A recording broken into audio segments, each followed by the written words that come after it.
დილამშვიდობისა კიდევ ერთხელ. დილამშვიდობის მოგესალმებით, მივესალმებით ჩვენს სტუმარს და მაყურებელს, რომელიც ახლა შემოგვიერთდა პირდაპირ ეთერში. ძალიან საინტერესო მიგნებები გაქვს ხოლმე, აი მართლა ისეთ თემებს ეხები, რომელიც ყველასთვის მნიშვნელოვანია ძალიან და საჭირო, აი, მაგრამ მანამდე ესე არასდროს არ მიფიქრია ხოლმე და რა თემა არის დღესაც ესეთი თემაა და მოგვიყვე ამის შესახებ. ძალიან დიდი მადლობა პირველ რიგში და როგორც ანონსშიც თქვით უკვე გარკვეულწილად დღეს უნდა ვისაუბროთ პირადი სივრცის და საზღვრების დაცვაზე ბავშვებში. სკოლა ის ადგილია, სადაც ბავშვები ძალიან დიდ დროს ატარებენ, ამიტომ აუცილებელია სკოლაში ყველა ბავშვისთვის იყოს უსაფრთხო და სასიამოვნო გარემო.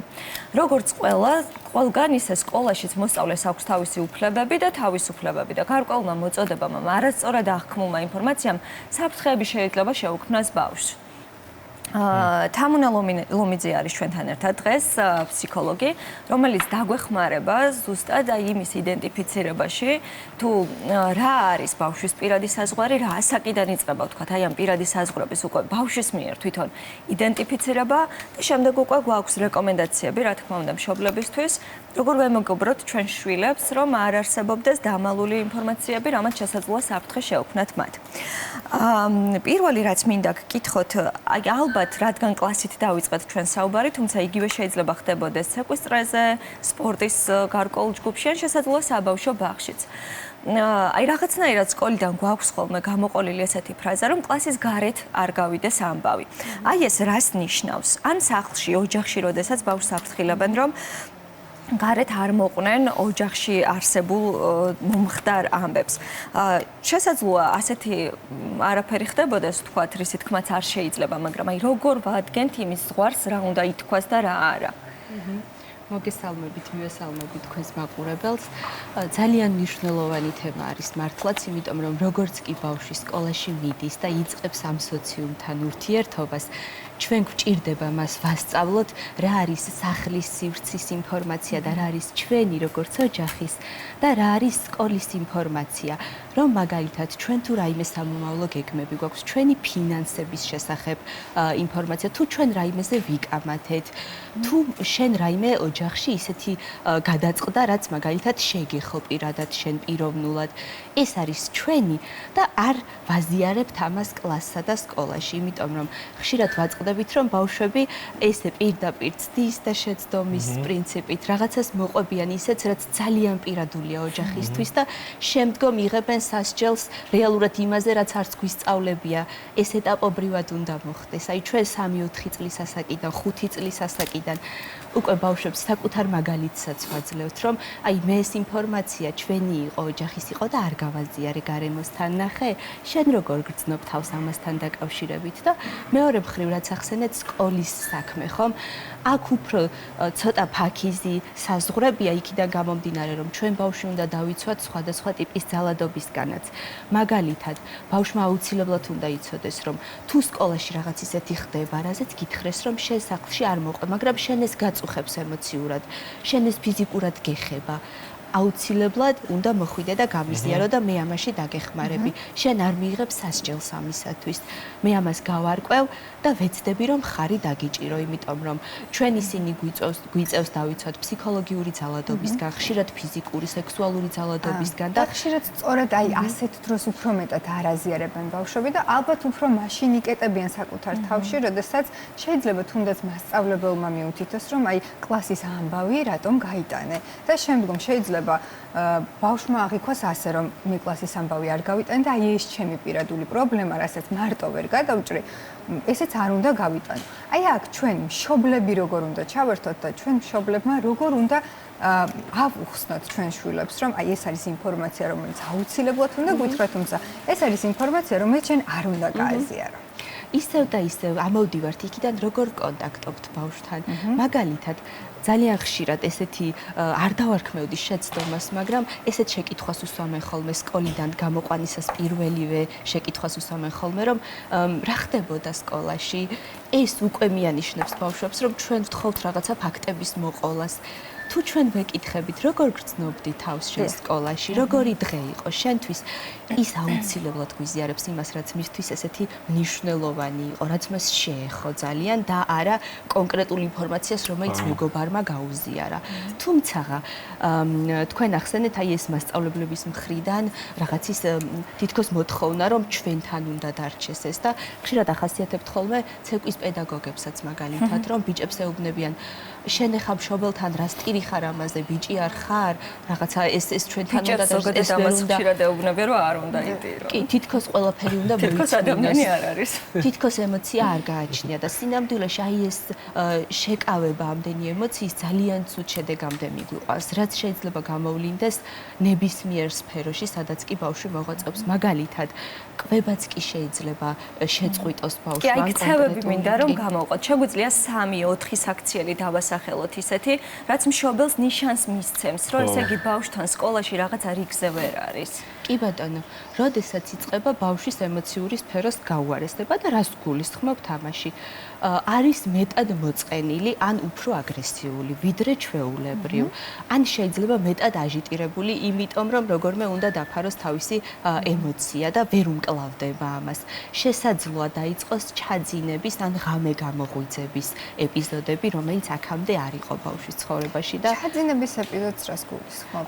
დღის განმავლობაში ძილიანობა როგორც წესი ჩვენ სასკოლო ასაკზე როცა ვსაუბრობთ, დღის ძილი უკვე ამოვარდნილი არის ხოლმე და ღამის ძილს გულისხმობთ და როდესაც ეს ჩაძინების მომენტი ხდება, ხშირად შეიძლება ბევრჯერ კრთება ბავშვი, უჭირს მოდუნება იმისათვის, რომ მან ჩაძინება მოახერხოს და ღამე ხშირად ეღვიძება. შეიძლება ცუდი სიზმარი ნახოს და გაგვაღვიძოს, რომ ანუ ეს ემოციური სფეროს გაუარესება გულისხმობს ამას, რომ ბავშვი არის გრძნობს თავს ცუდად, იმდენად ცუდად, რომ ისახება მის სხვადასხვა სფეროებზე. ასევე შეიძლება სკოლაში არ უნდოდეს რაღაც მიზეზის გამო წასვლა, დილით არ ადგეს, არ უნდოდეს ადგომა, იმდენად ეძინებოდეს, რომ ვერ მომხიზლდეს სკოლაში წასასვლელად. სწორედ იმიტომ, რომ რაღაც არის, რაც მას ხელს უშლის იქ კარგად თავის გრძნობაში. ხო, უსიამოვნო იყოს იქ ყოფნა.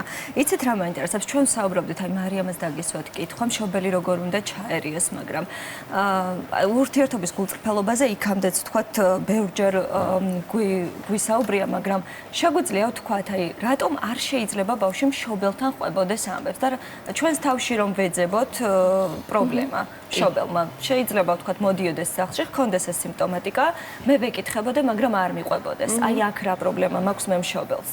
აბსოლუტურად დამოკიდებული არის პირდაპირ გეტყვით მშობლის უკავშირზე, რამდენად ის გვიზიარებს ან არ გვიზიარებს ინფორმაციას, იმიტომ რომ მასწავლებელმა კი შეიძლება უთხრა, რომ რაც კლასში მოხდა არ გააზიარო, იმიტომ რომ რაღაც არ იყო რიგზე.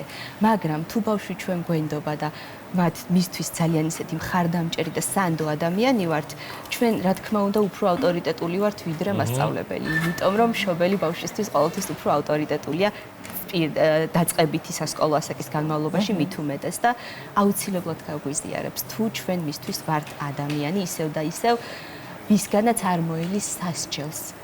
ხანდახან ჩვენ შეიძლება შენიშვნა მივცეთ ან ვუთხრათ რომ ეს არ იყო სწორი და ეს უნდა გამოვასწოროთ, მაგრამ ამას ისეთი ფორმით ვაკეთებთ, რომ ბავშვს არ ეშინია ჩვენთვის რაიმეს გაზიარება სიამოვნებს და მონაწილეს გვხდის იმ ამბის, რაც იქ გადახდა თავს და პრინციპში უნდა აღვნიშნოთ, რომ ძალიან ცოტა არის სკოლაში ისეთი ამბავი, რომელიც ბავშვმა ალბათ უნდა დამალოს და სახლში არ წაიღოს. ეს ალბათ უფრო პირადი ურთიერთობების კონტექსტში უნდა ვასწავლოთ, რომ შენ რომ მეგობარმა იქ რაღაც გაგიზიარა, თუ გინდა, თუ მას არ ენდომებო და არ მომიყვე, შენ რა იგრძელი ამასთან დაკავშირებით ეს მითხარი და რა თქმა უნდა მას ეს შეიძლება ერთი თქმით და ერთი მითითებით არ ჩაუჯდეს როგორც უნარი დაჩვევა, მაგრამ ჩვენ ამას უნდა მივაჩვიოთ, ამაზე უნდა ვიმუშაოთ, რომ ის სხვის პირად საზღვრებსაც უფრთხილდებოდეს და აი ეს სიფათიზე შემდგომში პირად ურთიერთობებში, საზოგადოებაში ძალიან მნიშვნელოვანია, სამსახურშიც კი ძალიან მნიშვნელოვანია, რომ ჩვენ სხვისი პირადი ინფორმაციის დაცვა შეგვეძლოს. ანუ ხალისი თვითონ ხალისი კონდეს ამის და ის განცდა კი არა რომ ვიღაცამ დაავალდებულა მასწავლებელმა მაგალითად და თუ იტყვის და აიჯება, არა. ან რაღაც სტატუსი შეიძლება იცი იყოს, აი ძალიან ხშირად ძალიან ცუდი სიტყვაა, მაგრამ ჩამშვები შეიძლება იყოს ბავშვი. ხო, აი ძალიან ცუდი სტატუსი არის და ცუდია, როდესაც აი ესეთ იარლიყებს მივაწერთ ხოლმე რაღაცებს, მით უმეტეს უფროსები. ასაკი მაინტერესებს, რა ასაკიდან სწავლობს ბავშვი აი ამ პირადი საზღვრების დადგენას და დაცვას, იმიტომ რომ მე მინახავს ძალიან ბევრი ვიდეო სოციალურ ქსელში, ბაღებიდან ასწავლიან, მაგალითად ევროპულ ბაღებში, ბაღის ასაკის ბავშვებს სიტუაციური თამაშები აქვთ, სადაც ისინი სწავლობენ რა არის სახელდებებს, ასე ვთქვათ. თუ ჩვენ განვიხილავთ თავდაპირველ ეტაპზე, სანამ ბავშვი ჯერ კიდევ საუბარსაც დაიწყებს, რომ ეს პირადი ინფორმაციას სანამ გადავალთ ამის გაზიარებაზე, ფიზიკურ კონტექსტში თუ განვიხილავთ, რაც უფრო ადრე ვასწავლით ბავშვს, რომ მისი საზღვარი არის მისი საზღვარი და მის კანს ვინ შეეხება, მისი გადასაწყვეტია და მას უფლება აქვს, თუ ეს არ მოსწონს, ვინმეს შეხება, ვინმეს ჩახუტება, აუცილებლად ეს თქვას და ამაზე უარის უფლება აქვს, ხო? თუ არ დავაძალებთ, რომ აი ეხლა ეს ძალიან ახლონათესავი არის ჩვენი და აუცილებლად ჩაეხუტე. ანუ სიყვარულის და სითბოს გამოხატვა სხვადასხვა ფორმითაც შეიძლება, ხომ და ძალიან ბუნებრივი არის, რომ ამ ბავშვს ამ ადამიანის მიმართ არ ჰქონდეს ესეთი რაღაცა განსაკუთრებული სითბო და ეს ძალით გააკეთოს და თუ ჩვენ ხშირად მივაჩვევთ, რომ ძალით უნდა რაღაცა თავისი საზღვარი გადალახოს და სხვისი სურვილი დააკმაყოფილოს, ძალიან ცუდი იქნება მისთვის სამომავლოდ.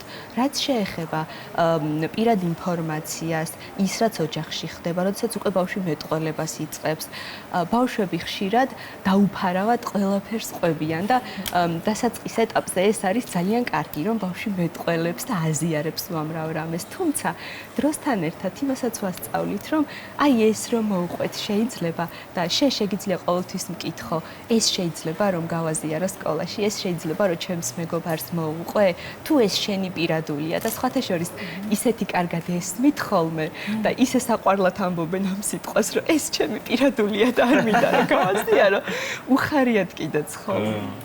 კი ბატონო, თქვენი აზრით უნდა ისწავლებოდეს აი რაიმე დამატებითი საგანი სკოლაში მაგალითად, თუ ეს მასწავლებლის პირადი ვალდებულება, იგივე დამრიგებლის, ხო, აი ვინ არის ადამიანი, ვინც ბავშვს უნდა აწვდიდეს ამ ინფორმაციას, ან საგნის სახით ხომ არ უნდა იყოს.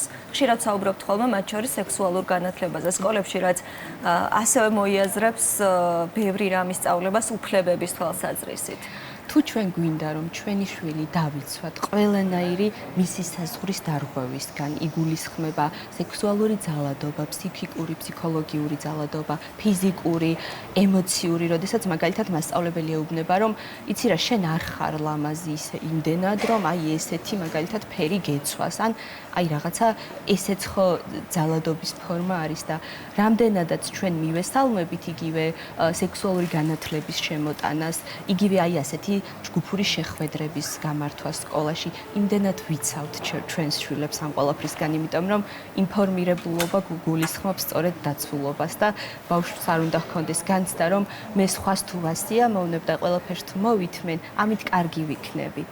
მოკლედ არ უნდა ვასწავლოთ სიჩუმე, ხო, გაჩუმება ბავშვებს იმ საკითხებზე, რაც მათ დისკომფორტს უქმნის, ხო? და ძალიან მნიშვნელოვანი მომენტი ახსენეთ, ძალიან დიდი ზღვარი არის პირადი ინფორმაციის დაცვასა და ეგრეთ წოდებულ საიდუმლოს შენახვას შორის, იმიტომ რომ კი მნიშვნელოვანია ჩვენ ვასწავლოთ პირადი ინფორმაციის დაცვა, მაგრამ მან არ უნდა შეუნახოს საიდუმლო ისეთ ადამიანს, რომელიც მას ემოციურად ტკივილს აყენებს, ან ფიზიკურად ეხება, ამის შესახებ აუცილებლად უნდა ჰქონდეს ბავშვს ინფორმაცია, რომ შენ არავის საიდუმლოს დაცვის ვალდებულება არ გაქვს, თუ ეს შენ ემოციურად გეხება და ცუდად გრძნობ თავს ამასთან დაკავშირებით. მე ყოველთვის აქ ვარ, რომ ხარი დაგიჭირო.